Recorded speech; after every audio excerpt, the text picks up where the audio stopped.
سلام و درود دوستان خوبم. باز هم با یک غذای خمیری معروف و محبوب که همه عاشقش هستند به خدمتتان است. پس بیایید شروع کنیم. در قدم اول خمیر را آماده می کنیم که 4 پیمانه آرد ساده سفید می باشد و 1 قاشق چای خودی نمک و تقریباً 1.5 پیمانه آب می باشد.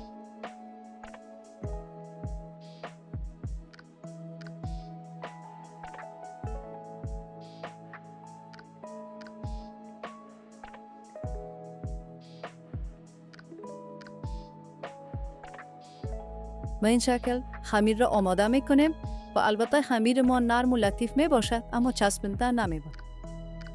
فعلا خمیر آماده شد و 20 دقیقه استراحت بدهیم. حالا 2 عدد پیاز متوسط را به این شکل ریزه کردم و 3 دندانه سیر را نیز رنده کردم و با 3 قاشق غذاخوری روغن زیتون کمی سرخ می کنم که به این شکل رنگش طلایی شود. سبزی داخل بولاری را آماده می کنم که 500 گرم پالک می باشد که قبلا این را شسته و آماده کردم. از این ادویه ها استفاده می کنم: پودر تخم گشنیز، مرچ سیاه، مرچ مساله دار خانگی و نمک که همیش 1 قاشق چای. ادویه ها را اضافه کردم، مخلوط نمی کنم، کنار میگذارم. وقت بولونیا نازک شد و بعد از آن مخلوط می کنم که آب جدا نکند. حالا خمیر را آماده می کنم. خمیر را به 14 حصه مساوی تقسیم می کنم و 5 دقیقه زواله کرده میگذارم.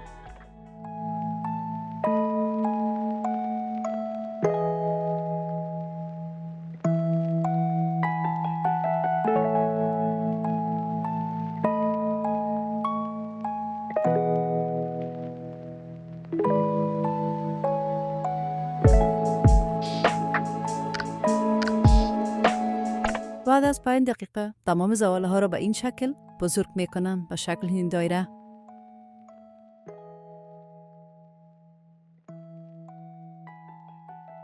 البته شما هم به همین روش آماده نمایید و بسیار وقت کم بولانی زیاد آماده کرده میتن.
چنان 1 پیاله گشنیز تازه نیز اضافه می کنم که این بولانی را خیلی خوش طعم می سازد.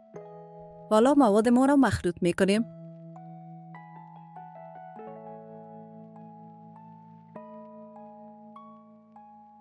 حالا اطراف بولانی را به کمک این سرپوش برش می زنیم و خوب می چسبانیم که در روغن باز نشود.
این بولانی به روغن سرخ می شود، اما باور کنید روغن جذب نمی کند. به همین اندازه روغن به تخم‌پزی اضافه می کنیم و به حرارت متوسط پخته می کنیم.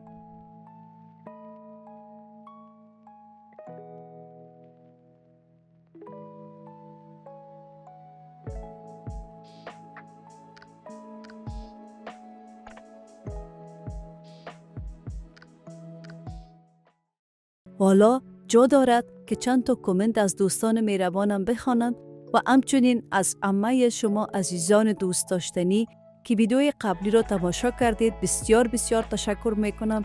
از تک تک شما سپاسگزارم.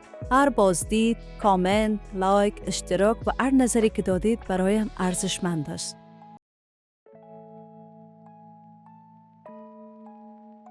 درود بر شما کدبانی مهربان. از کامنت های پر انرژی و تشویق های همیشگیتان قلباً سپاسگزاری می کنم.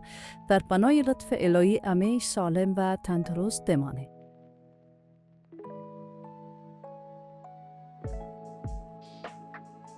علیکم سلام خواهر نازنینم.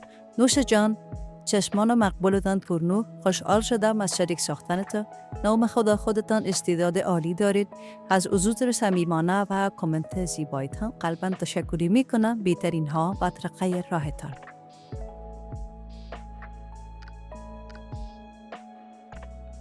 لطف دارید عزیز مهربان.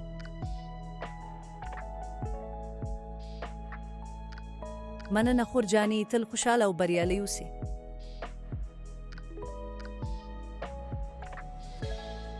Thank you so much. Wishing you all the best.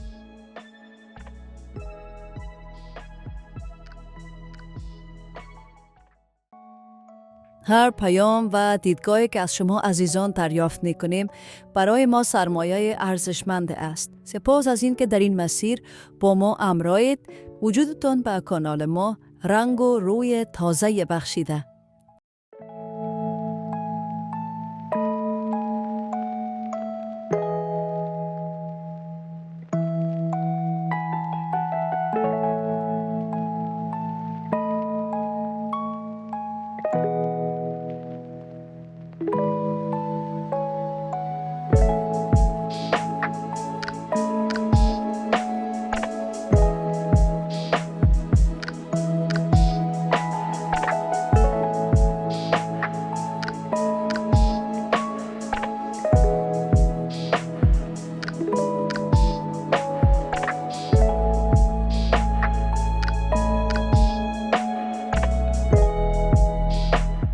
بولانی پالکی علاوه بر طعم فوق‌العاده پر از خواص است.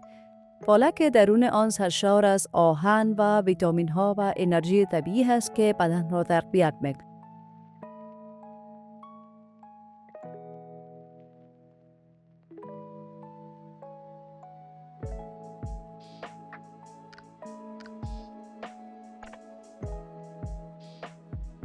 پیشتان سوال پیدا شود که اطراف را که برش میزنین چی کار کنیم؟ من اطراف بولانی را جمع کردم و 2 دانه بولانی بزرگ آماده کردم. البته پشت صحنه آماده کردم به خاطر از اینکه ویدیو طولانی نشود.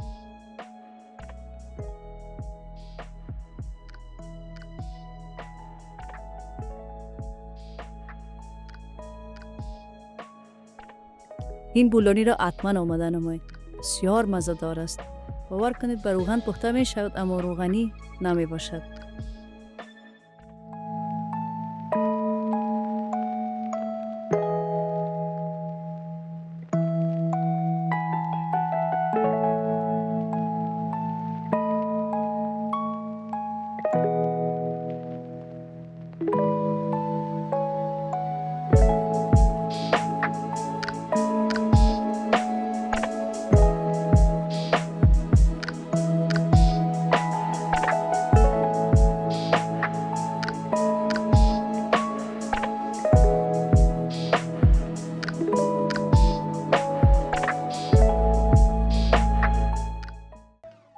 تشکر فراوان از همه شما عزیزانی که همراهی کردید. لطفاً لایک کنید، سابسکرایب کنید، کامنت بگذارید و ویدیوها را با دوستانتان به اشتراک بگذارید. بعد از این که امتحان کردید خوشحال می شوم که کامنت بگذارید و تجربه‌تان را با ما در میان بگذارید. همانطوری که همیشه مواد لازم را در صندوقچه معلومات یا دیسکریپشن باکس پیدا کرده می توانید. خداوند بزرگ نگهدار همه تان تا ویدیوی بعدی.